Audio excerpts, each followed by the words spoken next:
Final Fantasy VII Rebirth is going to be an engrossing, captivating story that promises to set the stage for an even greater finale. Of course, those who played the original Final Fantasy VII don't need to be told this. They've known about this generation-defining narrative for over 27 years.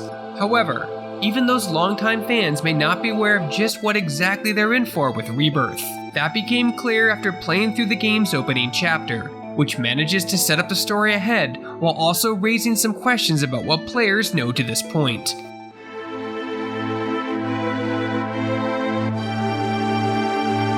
When Shacknews last went hands-on with Final Fantasy VII Rebirth, we experienced a portion of the game's opening chapter that flashed players back to a key moment in Cloud and Sephiroth's lives, known as the Nibelheim Incident. This is where Sephiroth went from beloved war hero to a cold-blooded killer when he massacred a small village and left nearly no survivors as it crumbled in flames. This time, Shacknews got to play through the first chapter, which we were told not to show, to feel the full gravity of this moment.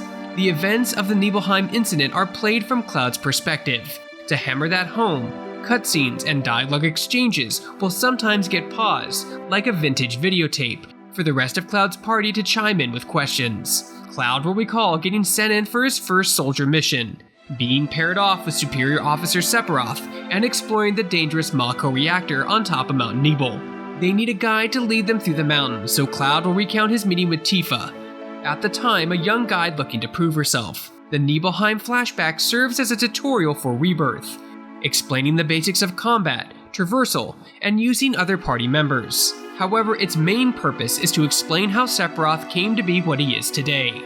Without fully explaining what he found, Sephiroth's discovery within the Mount Nibel reactor winds up driving him mad. The opening chapter also serves to get the player thinking about the story as a whole, and put their brain to work piecing together what's potentially about to happen. Those who've played the remake will look at Cloud from the flashback and will see a more exuberant, overly confident soldier. In fact, he's almost outgoing to the point that he seems out of character. Once he starts doing squats though, he'll almost certainly have the attention of anyone who's played Crisis Core Final Fantasy VII Reunion. Indeed, the character being presented to players in the flashback behaves a lot more like Zack Fair than he does Cloud Strife. Because of that, without going into further detail, those who have played Crisis Core may begin to question parts of Cloud's story.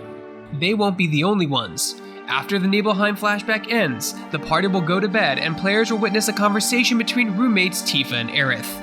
Tifa, who is also in Nibelheim, likewise begins to voice some critical flaws in Cloud's recollection.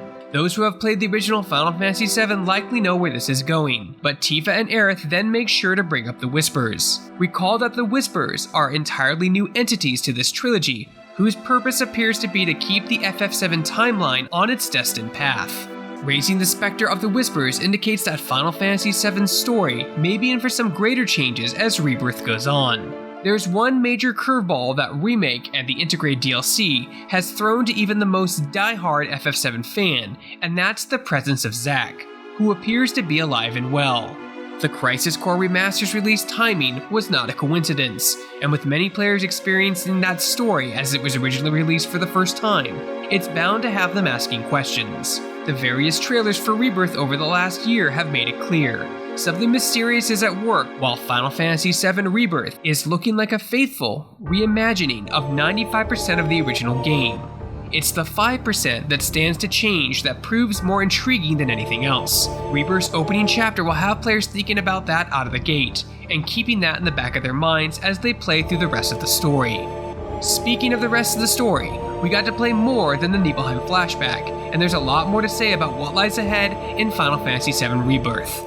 Come back to Shacknews shortly as we take a deeper look at Rebirth's open world in our full review. Hey folks, did you enjoy this video preview? Be sure to hit that like, subscribe, notification button. It's 3 small clicks for you, but means the world to us. For more video previews and everything else gaming related, you're already in the right place. You're on Shacknews.com.